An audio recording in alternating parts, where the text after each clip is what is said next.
Hello lovely fairy tale friends and welcome to my new video. Today I'm going to read for you Snow White and the Seven Dwarfs. I hope you enjoy it and subscribe my channel.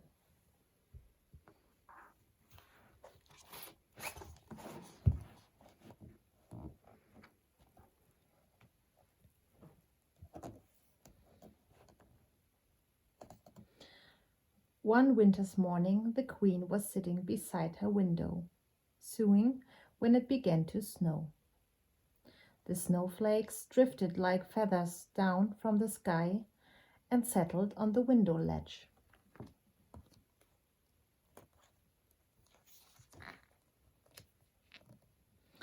As the queen watched them, her needle slipped and pricked her finger.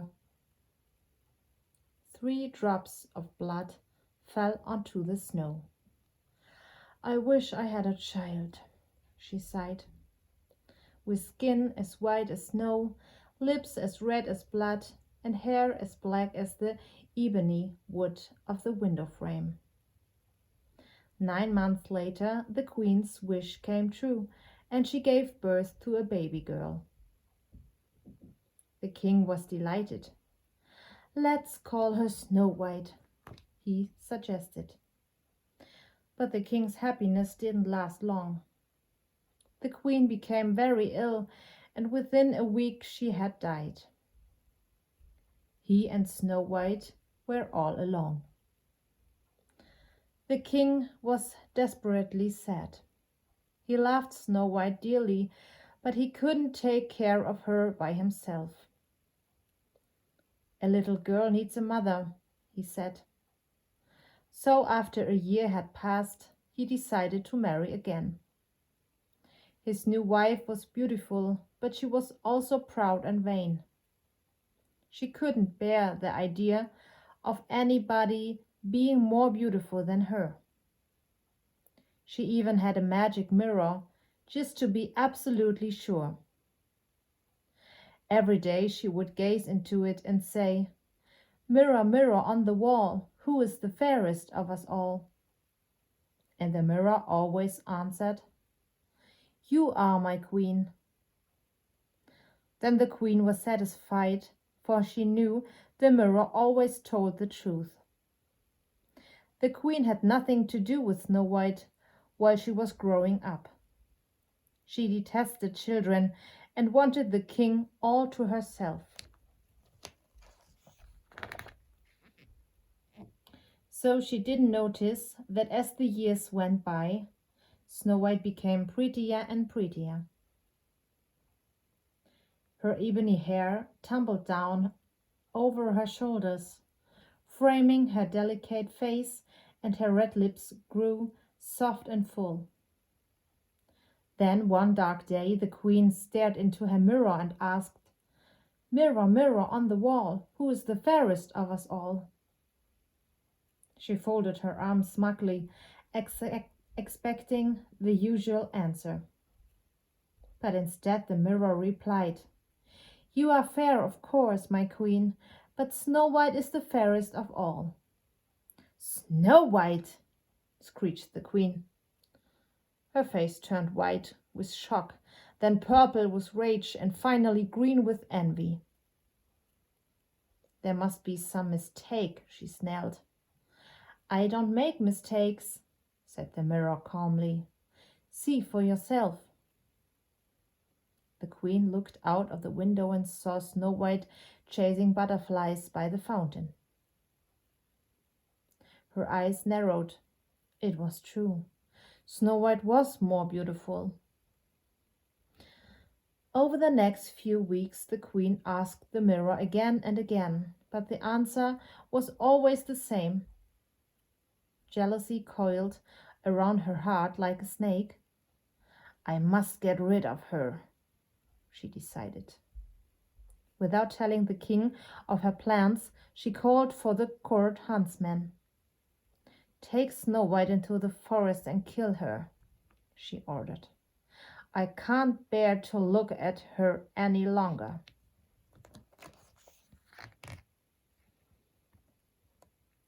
The huntsman was horrified. "But your majesty," he began.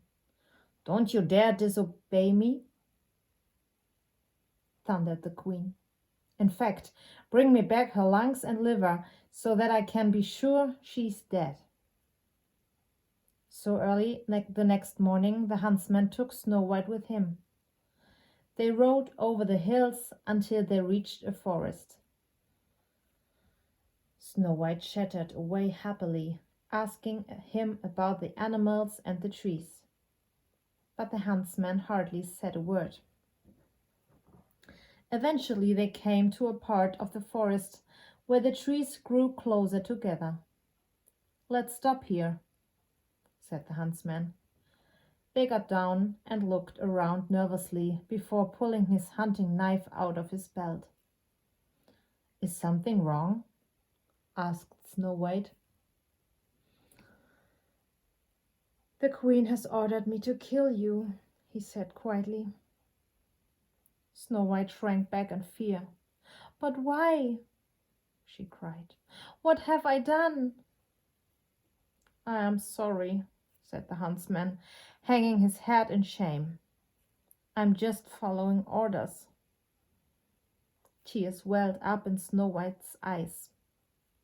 "Please don't kill me," she begged. "I run away into the forest. She never know the truth." The huntsman's heart filled with pity. He was afraid for his own life, but he couldn't bring himself to kill her. Just then he saw a wild boar in the bushes. It gave him an idea. "Run, child," he urged.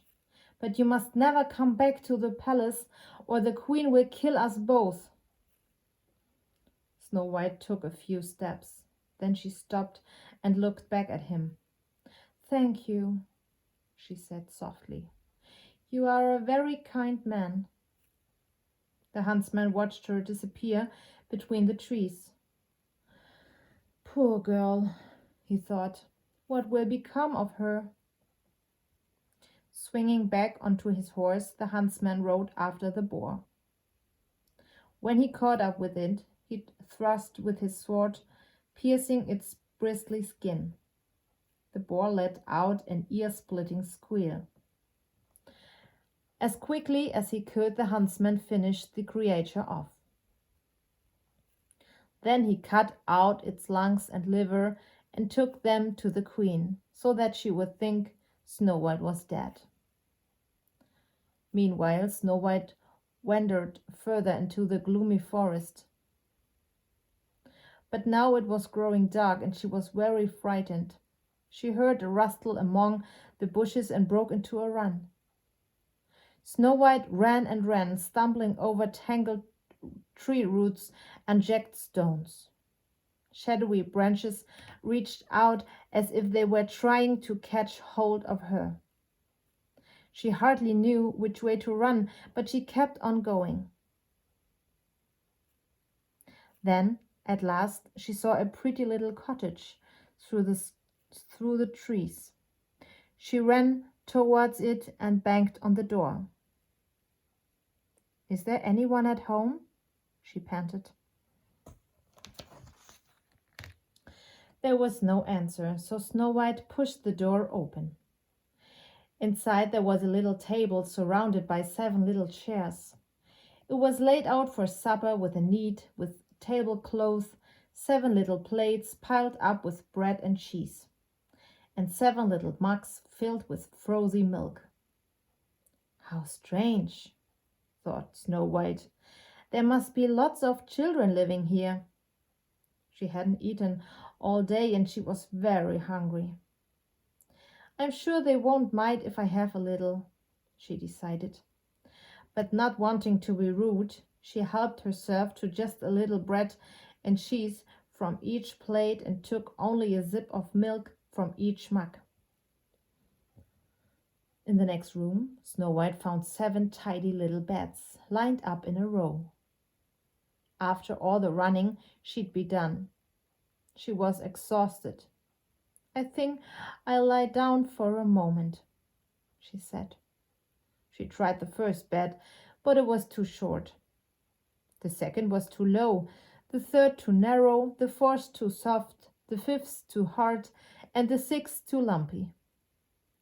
Luckily, the seventh one was just right. She curled up under the covers and fell fast asleep. A little while later, the door of the cottage opened and in marched 7 dwarfs. They realized at once that someone had been there. "Who's been sitting on my chair?" demanded the first dwarf. "Who's been eating off my plate?" asked the second. "And stealing my bread," added the third. "And nibbling my cheese," said the fourth. "And using my fork," grumbled the fifth.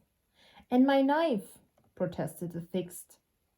"And drinking my milk," complained the seventh. Then the first dwarf went into the bedroom and found a hollow dip in his sheets. He touched it and found that it was still warm. "Who's been lying on my bed?" he cried out. "Mine too, mine too," they each exclaimed in turn.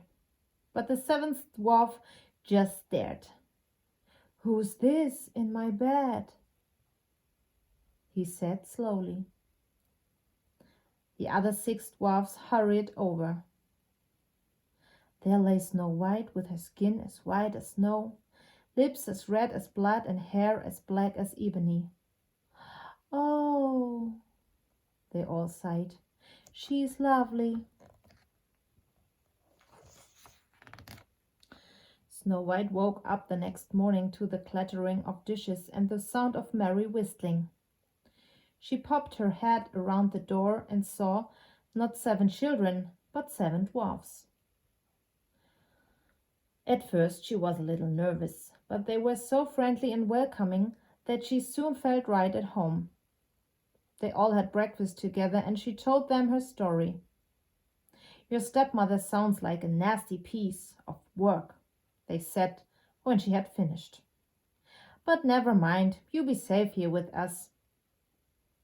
After breakfast, the dwarfs slung their pickaxes over their shoulders and set off into the hills to dig for gold. "Don't answer the door," they warned. "Your stepmother might come looking for you." "I won't," promised Snow White. Meanwhile, back at the palace, the queen didn't suspect a thing. The huntsman had given her the boar's lungs and liver, and she believed that Snow White was dead. She went to her mirror and asked, "Mirror, mirror on the wall, who is the fairest of us all?"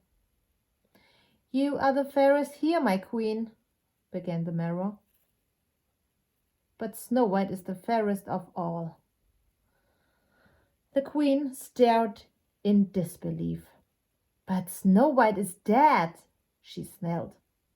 "No, no," replied the mirror. "Snow White is alive and well. She is living in the forest with the 7 dwarfs."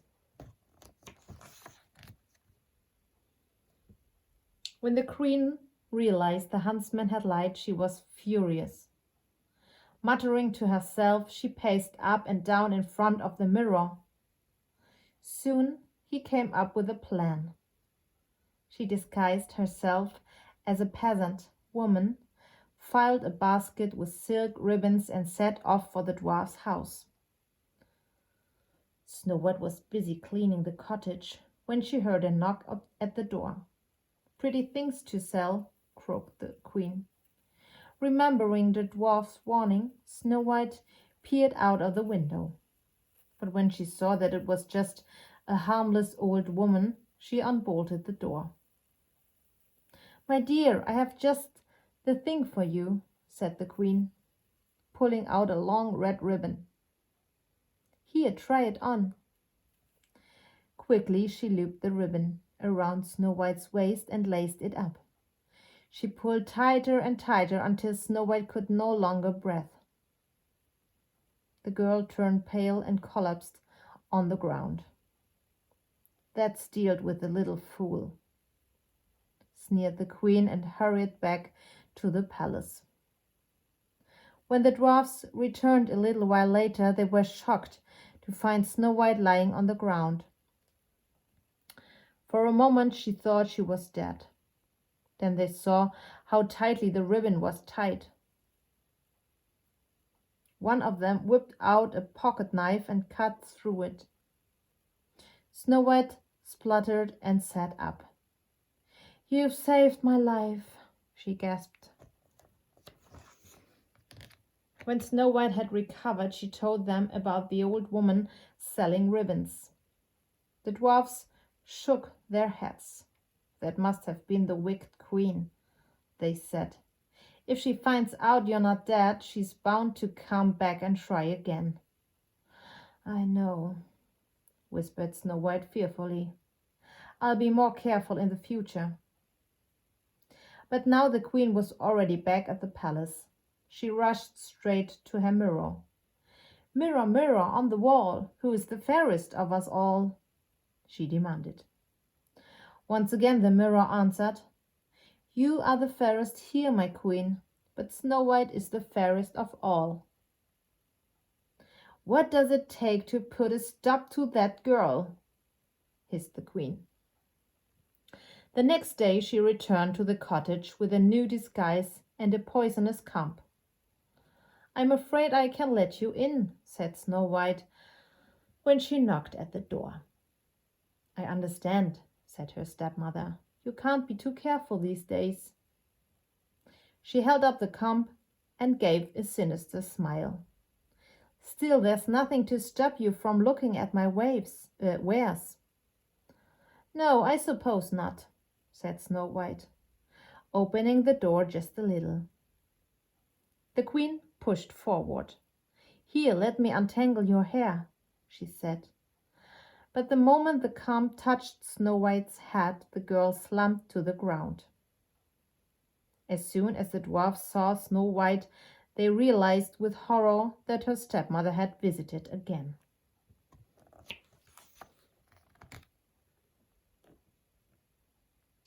They found the poisonous comb and pulled it out. Snow White's eyes flickered open. "My head hurts," she murmured. "Your stepmother has been up to her tricks again," said the dwarfs. "You really must be more careful. While we're out, don't open the door to anyone." "I won't," promised Snow White. When the queen got home, she hurried to her mirror. "Mirror, mirror on the wall, who is the fairest of us all?" she asked eagerly. Yet again the mirror answered, "You are the fairest here, my queen, but Snow White is the fairest of all." "What?" cried the queen, trembling with rage. "That wretched girl! I'll finish her off if it's the last thing I do." She mixed together all kinds of potions to make a deadly poison. Then she took an apple and dipped the rosy red side into the mixture. "You won't get away so easily this time, my pretty Snow White," she muttered. Then she put on a new disguise and hurried to the dwarf's cottage. When she knocked at the door, Snow White didn't answer it. "I'm sorry, I can't buy anything today," she called. "I'm not selling anything," said the queen quickly. "I've picked so many apples, I can't eat them all. I thought you might like a few."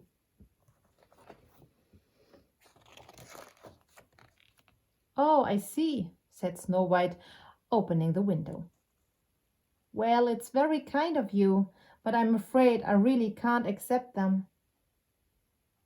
"Are you afraid I'll poison you?" chuckled the queen. "Look, why don't we share one?" She cut the poisoned apple in two and ate one half herself. Then she held out the rosy red half. It looked so deliciously juicy that Snow White couldn't resist. She reached out and took it, but no sooner had she bitten into the apple than she collapsed on the ground. "Let's see who's the fairest now," growled the queen. Soon the dwarfs came home and found Snow White. "Not again," they groaned. They checked for too tight ribbons and poisonous combs, but they couldn't find what was wrong. "The wicked queen has killed her," they sobbed. Meanwhile, the queen was standing triumphantly in front of her mirror. This time she was sure she had killed Snow White. "Mirror, mirror on the wall, who is the fairest of us all?" she asked. Sure enough, the mirror answered, "Now that Snow White is off the scene, you are the fairest of all, my queen." "Just as it should be," said the queen with a hollow laugh. Back in the forest, the dwarfs were still weeping. They couldn't bear the idea of burying Snow White under the ground. So instead, they made a glass coffin and put it in the garden among the flowers she loved so much. Each day, one of them would keep watch over her coffin, while the others went off to work. Months passed, and Snow White didn't change a bit. Even in death, her skin was as white as snow, her lips were as red as blood, and her hair was black as ebony. Then one day a young prince rode by. When he saw the coffin, he stopped and got down from his horse. "Who is she?" he whispered, kneeling down beside her. "It's our beloved Snow White," answered the dwarf who was guarding the coffin. "Beauty like this belongs in a palace," said the prince. "Let me take her with me." The dwarf shook his head. "We wouldn't part with her for all the world," he said. "Then I will stay here too," said the prince. When the other dwarfs returned, they felt sorry for the prince. "It's true," they admitted sadly. "She doesn't belong here." So eventually they agreed to let him take her to his palace. The prince sent for his servants to carry the coffin. Carefully they picked it up and put it on their shoulders. But as they set off, one of them stumbled on a tree root. The jolt dislodged the piece of poisoned apple from Snow White's mouth, and out it flew. To the dwarf's astonishment, her eyes opened. "She's alive!" they cried. The prince opened the lid of the coffin and gazed down at Snow White. Where am I?" she said in confusion. "Don't worry," said the prince gently. "You are safe now."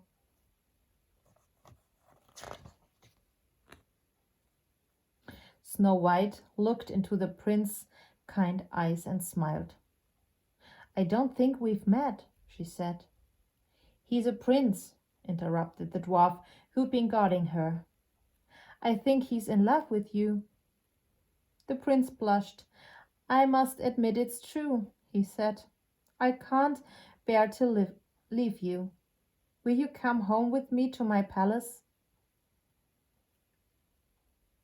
Snow White glanced at the dwarfs, and they nodded their encouragement. "I'd like that," she answered shyly. She hugged each of the dwarfs in turn and said a tearful goodbye. Then the prince swept her up onto his horse, and they rode away together. A few weeks later, the prince and Snow White announced they were getting married. The happy news spread quickly, and there were celebrations all across the land. But one person wasn't at all happy. The queen stormed to her mirror and demanded, "Mirror, mirror on the wall, who is the fairest of us all?" There was a pause. The glass misted over, and there before her appeared Snow White and her prince with rose petals showering down upon them. Snow White is the fairest, answered the mirror firmly. Of that there's no doubt. The mist faded, and the queen saw her own face, staring back, hideously twisted with jealousy. No, she shrieked, hurling the mirror across the room. As it smashed, a piece of glass flew out and pierced her wicked heart. I knew that girl would be the end of me, she wailed, and she sank to the floor, stone cold dead.